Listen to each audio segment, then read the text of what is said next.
350 millions d'euros. Pas volé dans une banque. Pas transféré depuis un coffre-fort. Pas arraché dans une ruelle sombre, à la sortie d'un fourgon blindé. Non. 350 millions d'euros ont disparu. En silence. Sans aucune effraction. Sans menace. Sans une seule goutte de sueur ou de sang. Pas un seul journal n'en a parlé. Pas un seul policier n'a soupçonné quoi que ce soit. Et pourtant, cet argent a bel et bien été volé. Aujourd'hui, on va te raconter une histoire que tu n'as jamais entendue. Une histoire aussi discrète que terrifiante.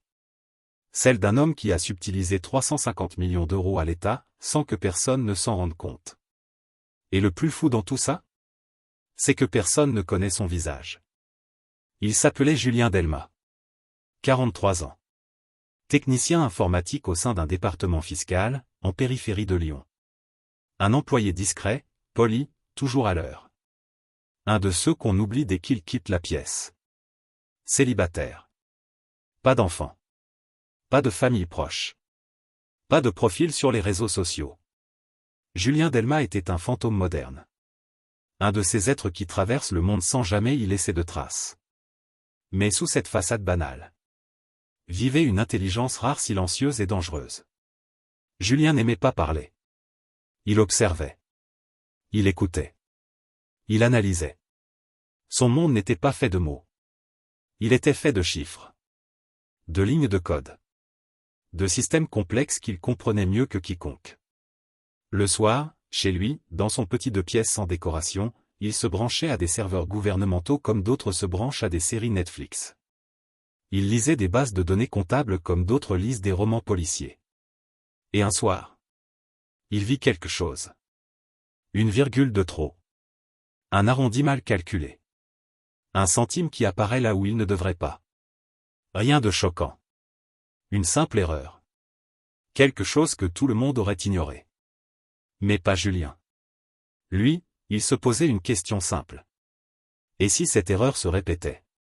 Et surtout, et si personne ne la voyait? Pendant des semaines, il observe. Il remonte les fichiers. Il croise les données. Et il découvre une faille. Une faille microscopique. Un trou perdu dans des millions de lignes de code comptable. Alors, il écrit un script. Un code court invisible. Chaque fois qu'un virement officiel est effectué par l'administration, qu'il s'agisse d'un salaire, d'un remboursement de sécurité sociale, d'une prime, ou d'une aide sociale, son algorithme subtilise une poussière. 0,01 €. Un seul centime. Et le rediriger, vers un compte dormant, ouvert au nom d'une société écran. Une poussière. Mais répétée, des millions de fois. Julien ne vole pas de grosses sommes. Il ne se précipite pas. Il ne prend jamais plus que ce que le système peut absorber. Il connaît les limites. Il les respecte, presque religieusement. Il sait que dans un monde numérique, les grands crimes ne se font pas avec de grands gestes. Ils se font avec de petits détails, que personne ne regarde. Il met en place un réseau offshore. Une structure opaque. Des sociétés à Chypre, aux Seychelles, à Singapour. Des comptes bancaires ouverts par procuration. Des prête-noms créés grâce à des identités volées sur le dark web. L'argent passe. Et pendant que l'administration continue d'envoyer ses virements en toute confiance, Julien accumule 10 000 €. 100 000. 1 million. Puis 50. 100. 150. Et un jour, il atteint 350 millions d'euros. Sans que personne ne s'aperçoive de quoi que ce soit. Un matin, Julien ne vient pas au travail. Il n'a pas prévenu. Mais personne ne s'inquiète. Il était discret. Toujours seul. Peut-être malade. Peut-être en congé. Son appartement est vide et propre. Sans trace de départ précipité. Mais son ordinateur personnel, lui, a été effacé. Reformaté. Ses comptes en ligne sont inaccessibles. Ses numéros désactivés. Julien Delmas a disparu. Comme un murmure dans une pièce vide. Les mois passent. Puis les années. Les finances publiques réalisent, lors d'un audit complexe, qu'il manque des fonds. Pas d'un coup. Mais progressivement. Comme un robinet qui goutte, pendant des années. Il cherche et analyse. Mais il ne trouve rien. Jusqu'au jour où dans un serveur oublié d'un ancien centre de stockage de données, il tombe sur un fichier. Un document crypté. Intitulé simplement « Rythme ». À l'intérieur, une seule phrase. Ce n'est pas un vol. C'est une correction. Le système m'a payé pour l'avoir compris. Signé, JD. Depuis, des rumeurs circulent. Certains affirment l'avoir vu à Tokyo, dans un quartier d'expatriés. D'autres parlent d'un homme solitaire qui navigue seul sur un voilier, quelque part entre les îles grecques et les côtes africaines. Mais la vérité, c'est que personne ne sait. Et peut-être que personne ne saura jamais. Parce que le plus grand vol de l'histoire moderne n'a pas été commis avec une arme. Il n'y a eu ni menace, ni violence. Juste un clavier. Un esprit méthodique. Et un homme que personne n'a jamais vraiment regardé. Julien Delmas n'a pas cambriolé une banque. Il a lu le système. Il l'a compris. Et il a trouvé la ligne entre l'illégalité et l'invisibilité. Pour comprendre Julien Delmas, il faut revenir en arrière. Longtemps avant les 350 millions. Avant les lignes de code. Avant le silence. Il a grandi dans une petite ville de province. Un père ouvrier. Une mère institutrice. Peu de bruit. Peu de moyens. Beaucoup de solitude. À l'école, Julien ne parlait presque jamais. Mais il comprenait tout. Trop vite. À 13 ans, il avait déjà démonté et remonté l'ordinateur familial. À 15 ans, il piratait les réseaux Wi-Fi du voisinage, non pas pour voler, mais pour apprendre. Il n'avait pas de rêve de richesse. Pas de passion pour le luxe. Ce qu'il voulait, c'était comprendre le monde. Et le monde, selon Julien, était un immense programme, mal codé. Il voyait les bugs. Les aberrations. Les injustices masquées derrière les règles.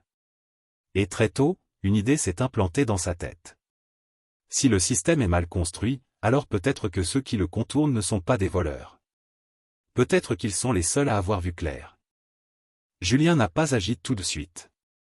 Pendant des années, il a observé. Travaillé. Fait ce qu'on attendait de lui.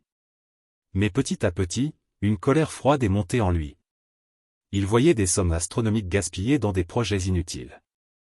Des erreurs jamais corrigées. Des inégalités maquillées par des tableaux Excel. Et un jour, il a décidé de tester.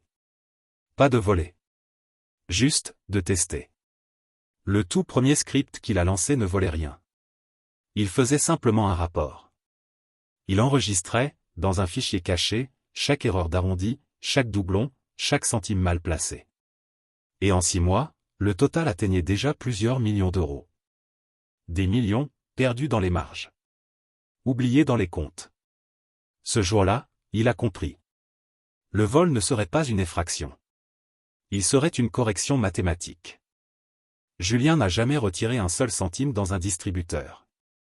Il n'a jamais utilisé les cartes liées à ses sociétés écrans. Il n'a jamais laissé de traces. À la place, il a construit un empire numérique fantôme. Des propriétés achetées via des fondations. Des yachts enregistrés au nom de holdings inconnus. Des appartements vides à Dubaï, Londres, Monaco, tous appartenant à des coquilles sans visage. Il n'a jamais profité de son argent, à la manière des autres. Pas de champagne, pas de fête, pas de Lamborghini. Mais il savait qu'il pouvait. Et c'était ça, sa liberté. Il vivait dans un monde parallèle. Un monde où tout lui appartenait, mais où il n'utilisait rien. Un crime parfait, selon lui, n'était pas celui qu'on ne retrouve pas. C'était celui qu'on ne remarque jamais. Des années plus tard, une cellule d'enquête fut discrètement créée. Pas officiellement. Pas publiquement. Juste une poignée d'agents spécialisés en cybersécurité, en audit fiscal, en intelligence artificielle. Leur objectif ? Trouver la faille.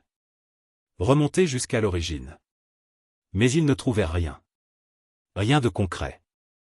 Rien de réutilisable. Seulement un sentiment diffus. Le sentiment qu'un fantôme avait traversé leur serveur, sans jamais poser le pied à terre. Et parfois, au milieu de la nuit, l'un des enquêteurs disait tout bas. Ce gars-là, c'est pas un voleur. C'est un mathématicien frustré. Il a pris son dû. Et il s'est éclipsé. Aujourd'hui, Julien Delmas est un nom qu'on ne prononce pas. Parce qu'officiellement, il n'existe plus. Son dossier a été classé et enterré invisible comme lui. Mais son histoire circule. Dans les couloirs des entreprises tech. Dans les écoles d'ingénieurs. Dans certains forums très fermés du dark web. On raconte qu'il vit sur une île artificielle. Qu'il a bâti une ville entièrement alimentée par des serveurs. Qu'il ne parle à personne. Qu'il code encore, dans l'ombre. Pour corriger d'autres systèmes. Peut-être que Julien Delmas n'a jamais existé. Peut-être que son nom n'était qu'un pseudonyme. Peut-être qu'il n'était pas seul. Mais ce que cette histoire nous apprend, c'est qu'un système, aussi complexe soit-il, reste un jeu de règles. Et que celui qui comprend ces règles n'a pas besoin de les briser. Il lui suffit de les plier. Silencieusement. Et de disparaître. Au moment exact où tout le monde regarde ailleurs.